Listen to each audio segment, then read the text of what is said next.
Fellow mathematicians, we're going to take a look at another trig integral involving powers of tangents and secants. Now, these get a little bit trickier, and again, keep in mind your two guiding principles: split off something for du and convert the rest using Pythagorean identities. Now, if we keep in mind that we want to try to make use of Pythagorean identities, we have two options: split off a secant squared or split off secant x times tangent x.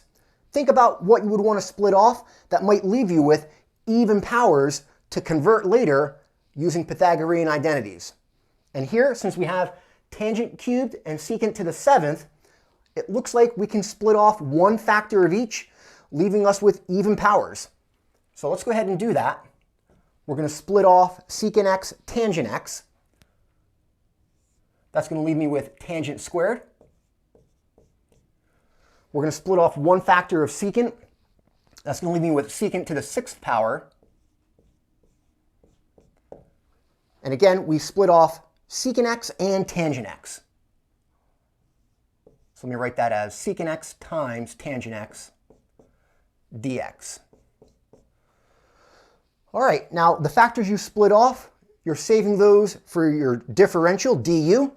And it looks like here, if that's du, your u must have been secant of x. So let's do a secant substitution. U equals secant of x.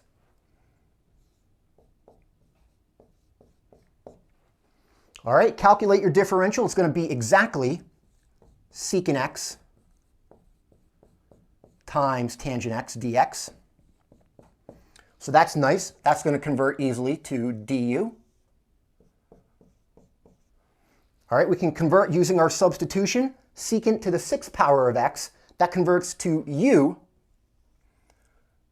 to the 6th power. And at this point, I hope you know what to do. Everything else, try to convert it using a Pythagorean identity. And tangent squared, we can convert that to a secant squared using this second Pythagorean identity. So let's go ahead and rewrite that. And we'll work through the algebra to put it in a form that we're going to use. All right, so what we're trying to convert is tangent squared to something in terms of secants. So let's go ahead and solve this for tangent squared. We're going to go ahead and subtract 1 to the other side.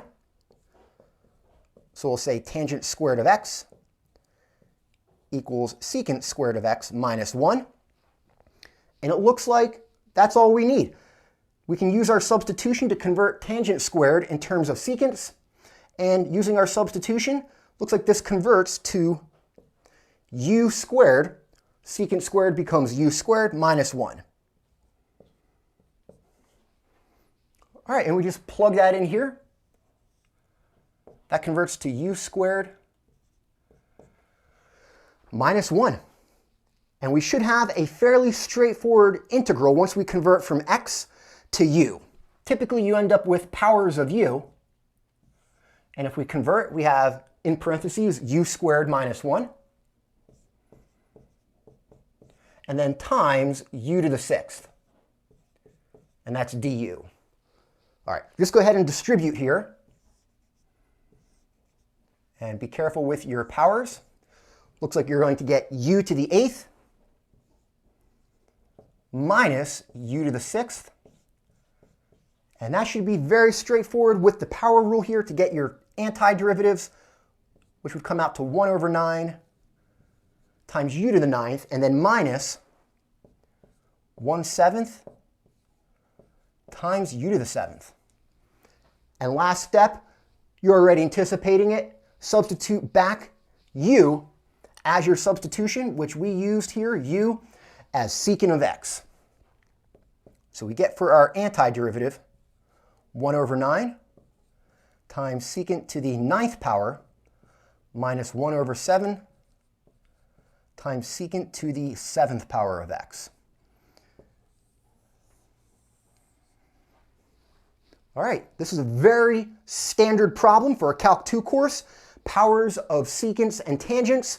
Don't let it fool you.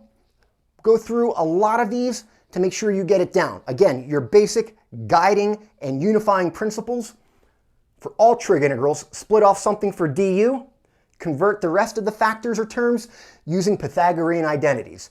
Hope you enjoyed the video. If you did, support the channel, like and subscribe.